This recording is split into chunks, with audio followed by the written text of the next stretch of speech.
De retour dans un endroit tenu secret, à Hérin, pour éviter les tuiles. Sur les toits, une tournée de Noël. Ça se prépare. Nous avons donc rencontré le mécanicien du Père Noël à l'heure de l'entraînement. Une chorale de Noël d'un genre particulier, ces vocalises plaintives sont en fait l'appel de la forêt pour ces huskies, les descendants de la lignée des loups. Jean-Claude, pourquoi est-ce qu'il pleure comme ça? Ils leur tentent d'aller courir. C'est leur grande passion à eux aussi.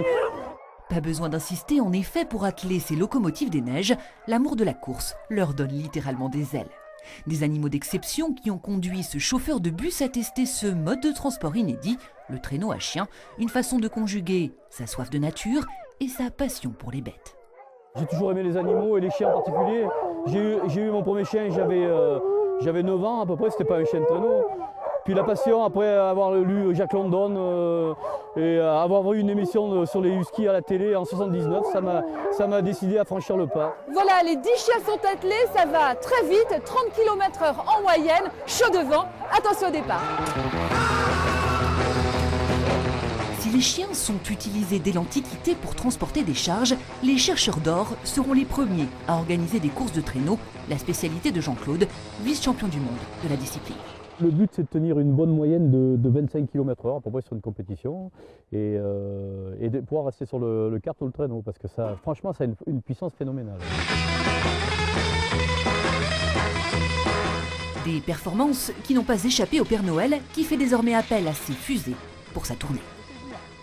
Ils ne sont pas tout à fait au top encore au niveau de l'endurance, mais ils ont un mental énorme, là, ils sont bien. Là. Et alors donc, bon, ils volent aussi, c'est un secret professionnel, c'est ça? Ils volent, mais la nuit, hein, on ne les voit pas, sinon la journée, ils ne le font pas. Voilà, l'entraînement est terminé, place à la pratique. On part avec Opi dans les jardins de la préfecture. Une arrivée sur les chapeaux de roue pour le Père Noël et son chauffeur officiel, c'était cet après-midi sous les yeux émerveillés, quoique un peu surpris, des enfants du personnel.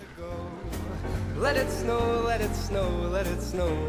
Arriver avec des chiens, ça fait bizarre. Tu t'attendais à quoi? Oh, je sais pas moi, plutôt des rennes volants.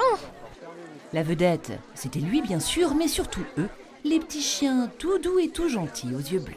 C'est mieux un husky qu'un renne? Oui. C'est plus joli. Quand on rentre, par exemple, ça nous fait la fête et les rennes, ça bouge pas, ça mange. Est-ce qu'ils volent, tu crois, dans les airs? Non, quand même pas. J'en ai un chez moi, ça m'étonnerait qu'il vole. Et pour rencontrer le Père Noël et ses chiens, rendez-vous vendredi à l'école de Corrèze, dimanche au marché de Noël de Neuvic et bien sûr le 24 soir dans le ciel corrézien. Voilà Père Noël, c'est ainsi que s'achève cette édition. Merci de l'avoir suivi. Très belle soirée sur France 3.